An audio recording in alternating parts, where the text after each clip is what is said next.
Isang lalaki ang pababa mula Jerusalem patungong Jericho. Siya ay nahuhusan ng mga bandido.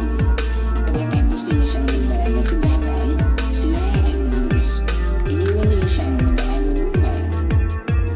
Nagkataong isang saserdote ang lumusong sa daang iyon. Pagkakita nito sa kanya, ang saserdote ay dumaan sa kabilang tabi.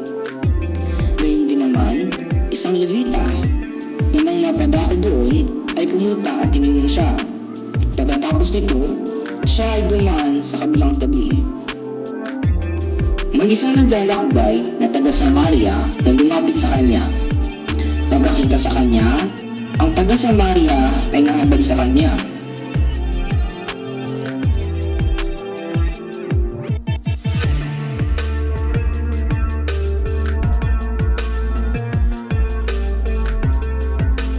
At yung pagdating sa bahay tuluyan, siya ay naglabas ng 2 pilak.